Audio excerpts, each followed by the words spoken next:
Hey, what's up, everybody? This is Christian Sands, and welcome to another episode of Welcome to the Sands Box.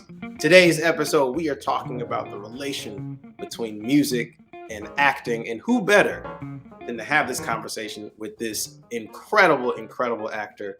I've been a fan of his forever, from Colors, Devil in the Blue Dress, Boogie Nights, his own projects, Talk to Me, Black Monday, House of Lives, and also, most notably, his biopic about Miles Davis, Miles Ahead. Please welcome my friend, the one and only Don Cheadle. What's up, man? We're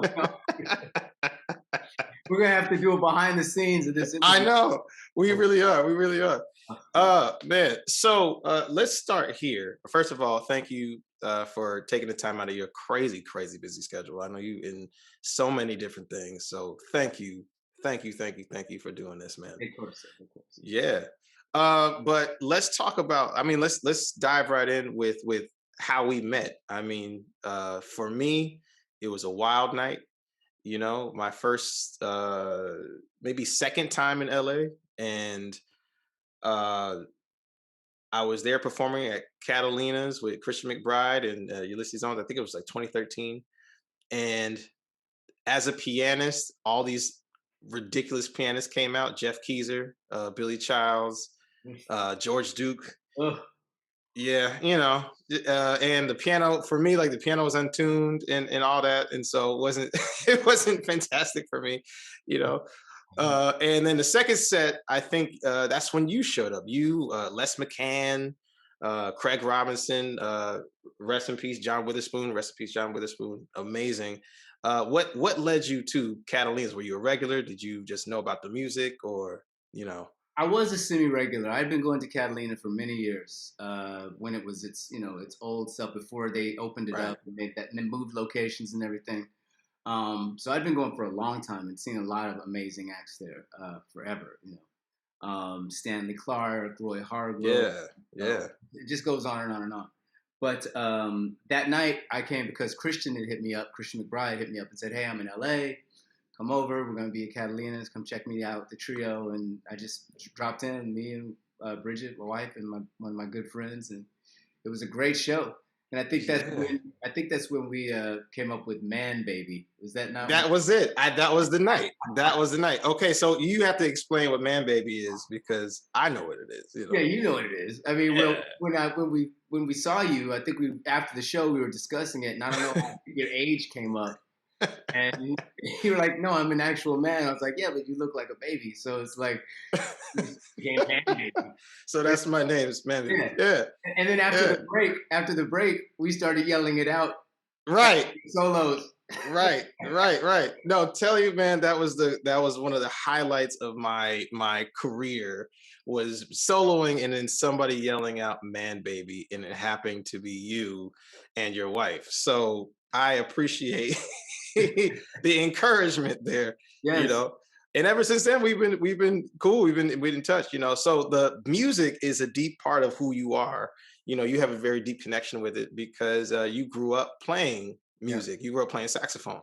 Yeah, I grew up playing sax and was really, kind of introduced to it through the records in my parents' collection. You know, they had I think the Sketches of Spain and Porgy and Bess. You know, Mark Davis and Gil Evans, Porgy and Bess was one of the ones. Yeah. But there was also this album, Cannonball Adderley and Strings. Yeah. Yeah. So that was a big one for me. Like, I'd never heard that sort of combination between, jazz instruments and orchestra. And I was like, it's just something I was like, if I have a shot at doing this, I really want to try to see if I can do this. And I had a terrible con sax from home elementary school. The one we couldn't buy a sax. We got the school one. And, right. Picked up a bunch of bad habits playing a bad horn. And then, right. tried to make up for it. But yeah, I was playing all through elementary school, junior high school, high school.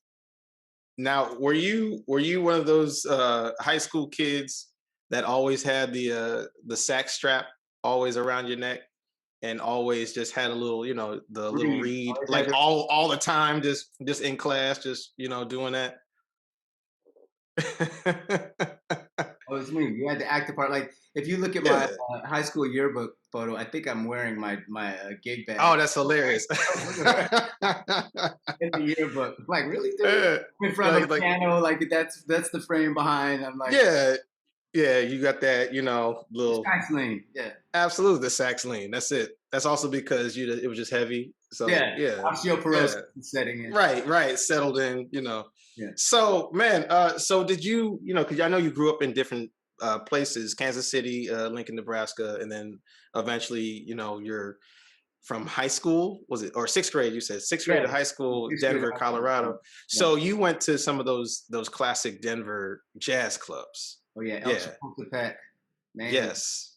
Uh, Yes. and The legendary. a legendary El Chapultepec. Yeah. And right down there downtown, and that when I was growing up, that area was not built up like it is now. It's like Yeah. you had to be careful going downtown. Yeah. But it was great. They always had great people there and great musicians there. And the guy who ran our citywide band, Neil Bridge, rest in peace, was Yeah. Rest in peace. Yeah. yeah, he was a musician there, played piano there, kind of the first dude that introduced us all to like getting serious about jazz, Yeah. not just playing this like kind of Neil Peart arrangements or whatever, but like Right. Like really playing it. Yeah. trying to really figure it out. Yeah. So do you remember the first show you saw there? Do you remember who it was? Was it a local band? Was it It was because I know called like the local band. yeah, because I know Yeah. cats used to come in there. I mean, like I know Bill Frisell was like that was his stomping ground, Yeah. And before Bill Frisell. Yeah. yeah, and then I grew up, Ron Miles was sat, right behind us in the Oh yeah. and Ron went on to be who he is, and Right. yeah, and Javon Jackson and I were like Yeah. second chair in citywide band, and Oh, that's so killer. so I grew up around like dudes that really did it, which is why I think I decided like I'm probably not going to actually be able to really do that. Ah, okay. But you're multi talented. I mean, in high school you were doing that. You were singing as well. Mm-hmm. Did you dance as well? Were you dancing at all? No, not No. at all. What was There's a heavy? reason I asked that, by the way. I'm gonna come back to that. I think you know why, but there's a reason. Don't. You're probably going to pull up some videotape, but go ahead. Right. But also theater. That's when you started theater as well, And so being around all of this, did you know that this was going to inform who you are as an artist today? Did you think about like, or were you just doing it because it was just options? Were your parents making you do it? What was your decision there? I loved all of it. Yeah, yeah, And I was very fortunate to have really good teachers. yeah, Gerald Keenan in high school in Denver, and Kathy Davis was my drama teacher, and Stuart Gwynn was our choir teacher, and all of them were very serious about it. And yeah, they taught us to be very serious about it and to take it seriously and to practice and to rehearse and really focus on it if it was something that we wanted to do. And when I graduated high school, I was fortunate to have a couple of scholarships and to pursue either vocal jazz and instrumental jazz or to pursue theater acting. hmm Um, and like I said, I told you the kind of guys that I grew up playing with, and I just didn't see myself shedding like that. yeah, I didn't see that I was gonna be. I was like, nobody's having to talk these guys into this. Nobody's having to, right, convince them to rehearse. It's a conversation that you and I had. right, Where I asked, right, I was like, did you have to be threatened to stay inside and practice or to go outside and play? You're like, right, outside and play.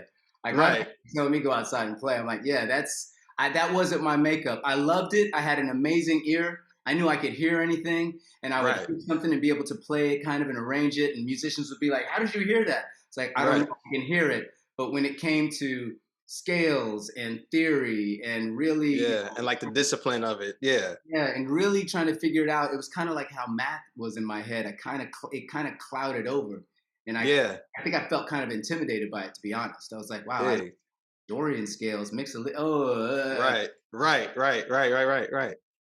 But that, I mean, the amazing thing is that you're still able to absorb it. You're still able to. I mean, every time I see you, whether it's on screen or just in person, just when we're hanging out, there is this musicality that you have naturally. I mean, I feel like all of this stuff informed you into who you are just naturally. And No doubt. so, No you doubt. know, fast forward to the Rat Pack, right? Fast forward to that where you're playing Sammy Davis Jr. Shout out Ray Liotta. Yeah, Um, and so were you? I mean, because that character and Sammy Davis Jr. He is all of that. that's right. That's So were you when you got the role? Like, were you like, oh yeah, this is easy? right. No, not Yeah. easy at all. Uh, and it's kind of interesting because when I got that role, I was only thinking about approaching it from an acting standpoint. I know that he had to Mm, like the script. He in the very introduction he plays trumpet, he drums, he taps, right. he sings. I was like, oh wow, this is a lot. But the Yeah. reason that they had offered it to me pretty early, but there was nothing in the script about how Sammy felt and dealt with the the sort of racial way that his partners played with him, how Absolutely. how it was dealt with, how he felt being with my how that was something that impacted his life. There was really nothing in the script about that. So I said, Yeah. look, guys, as soon as we like can deal with that, then we can talk about if I want to do it or not. Yeah. And it just kept sort of being kicked. The can kept being kicked down the road, and Yeah. Yeah. Yeah. it was like 3 weeks before we had to start, and they were like going, "Were you going to do it?" I said, "Are you going to address these things? Right. Right. Because I'm not going to do it Right. if you address these things." And Yeah. we figured out. I got with Carol Salem, the writer, and we figured out some ways to feather stuff in and Right. not try to be like so on the nose, but to kind of move stuff in. That famous dance scene in front of that huge N-word sign Right. was always Right. in there, but it was never really. I said he has a way that he has to feel about the people that his best friends that play like on that level. Absolutely. Where did Absolutely. that come in? So once we figured out how to kind of get that in there, I accepted the part, and then I had 2 weeks to like Wow. learn how to tap, gun twirl, drums, Right. trumpet. So it was in a way it was great because it was just like I had to cram it all in 2 weeks. It was like I was in Yeah. 2 days every day. I'd go Yeah. from a tap session to a trumpet session to a drum session to singing. Then I'd go back the next day and do it just day after day after day for the 2 weeks, and then I finally started the part. Man, that's incredible. That's incredible. And the amazing thing is that you did this at such a level, where it takes people a long time to do this. But that's what I was wondering, because growing up and around all of this, this energy, it informs so much. So I mean, that's super killer. I didn't know that. So that's awesome. Yeah, You know, and it's like, but it's yeah, like that pressure. You've been in those situations yeah, for sure, absolutely. where if you have 2 weeks to do it, you're going to figure it out. Oh, I've been in that where I had to like learn a whole new instrument the day before a record session. And I was like, okay, well, harpsichord it is. Let me figure Yeah, this out. let me put on this powdered wig and get down. Right, right. Let me just put my Mozart on and let's hook it up. So now what I also love about you is that music is such a thing that surrounds everything you do. Like I said, the way I've been around you, just the energy you bring to it, and also historically you play these amazing roles, that have to do with music, whether it's in a musician or whether it's somebody talking about music. So and for me, Talk to Me, that film and about Petey Green, like I didn't know who Petey Green was, but my parents did, right? And my dad for sure, because he was like, Petey, that's a wild dude. Yeah, yeah, you know, and so they sat me down. We watched this together, and it was so incredible to see this aspect of music, because a lot of people just think about music being okay. Well, you either play it, physically, or you listen to it, but it also takes these type of people that really have a voice and have a platform. So talk about just that role and why that was so important to you, why that was so important to bring out. Well, taking on that role was just so much fun. It was a great script, first of all. Great director attached, really good cast, obviously. And Yeah.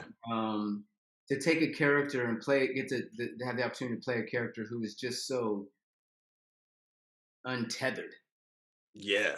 and will just say and do whatever comes to mind, and just straight from the id is what you got with Petey.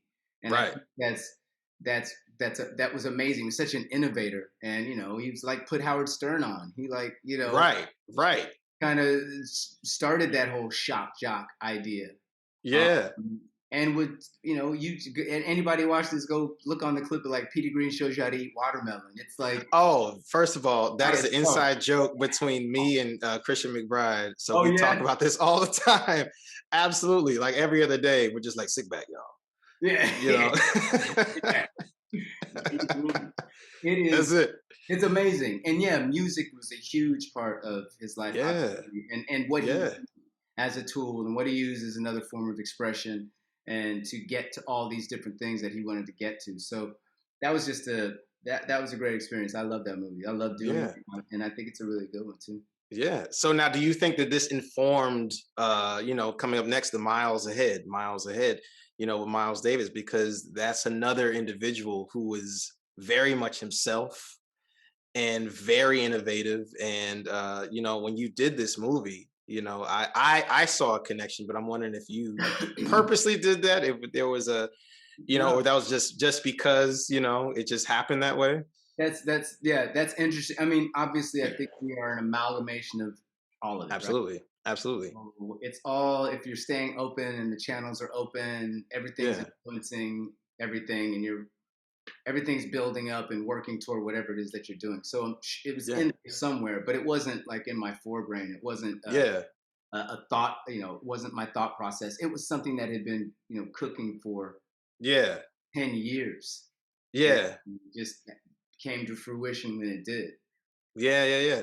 So now, why? First of all, Miles Davis. So why Miles for you? Like, what was it that was just like, hey, I need to do a film? Did you come up with the idea? Oh, I wasn't looking. I wasn't looking to do Miles Davis. People were bumping into me around the business and elliptically and saying, "Hey, Miles Davis, are you going to do that?" And I was like, "I don't know. I don't know what you guys are talking about. No one said anything to me." And Uh, Vince, yeah, who's Miles' nephew, said, and yeah, yeah, something to him, and rest in peace, Mtume. yeah, And absolutely.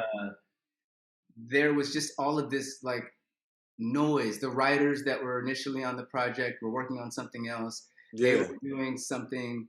They had met Vince and said, "Oh, they're thinking about doing a movie about Miles' life, and have you thought about it?" And I was like, "No, no one said anything. No one's talking nobody said anything to me. around me." And then Yeah, today, Vince, Miles gets inducted into the Rock and Roll Hall of Fame. right. First And of all, yeah, first of all, the Rock and Roll Hall of Fame. And yeah. they're talking to Vince, interviewing Vince, and they said, "Are you ever going to do a story about his life?" And he said, "Yeah, and Don Cheadle's going to play it." So Oh, then I started getting like, my agent calls like, "What's up with this movie?" I'm like, "What are you talking about?" I don't know what you're talking about. So then I went, right. met the family, Yeah. and they kind of had, I guess this has been happening for a while, and at one point they were going to do Francis.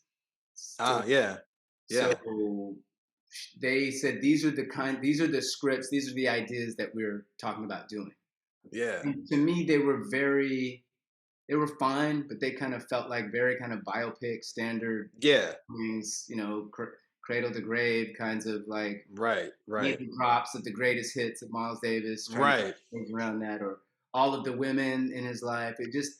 It all just felt, the takes of them didn't feel, to me, they didn't feel like Miles.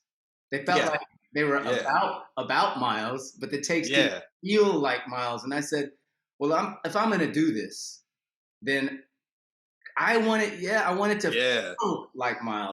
yeah, I wanted yeah, Miles to be a badass. I wanted him to be a gangster. I'm like, I want yeah, it to be a story of Miles telling. Like I said, I want to make a movie where Miles is the star of the movie, as opposed to a movie about Miles Davis, because right. the star of Miles Davis was his music. It wasn't him. You know, Yeah, yeah, he was dope. He was a badass, and he was a trailblazer and everything else. But Miles was about right. that music and about that expression, about art. And that's how I saw it. I mean, I know that the jazz community, there was some, either they loved it or there was pushback Yeah, from the yeah. jazz They community. loved it or hated it. And for me, the people that pushed back on it, I was like, this is the expression of Miles Davis. I mean, like, I grew up with that music. I mean, we all grew up with that music. So the way we perceive it and the way he perceived it, there's different things. There's different things you get out of it. But you can't say it wasn't adventurous. You can't say it wasn't imaginative. You cannot say it didn't push boundaries. And I mean, we had this conversation too a while ago about the movie, about the film, but before it ever even came out. Yeah. And for me, you did exactly what you set out to do, and you did exactly what I believe that it would have been with, where it's pushing these envelopes because musically that's what he did.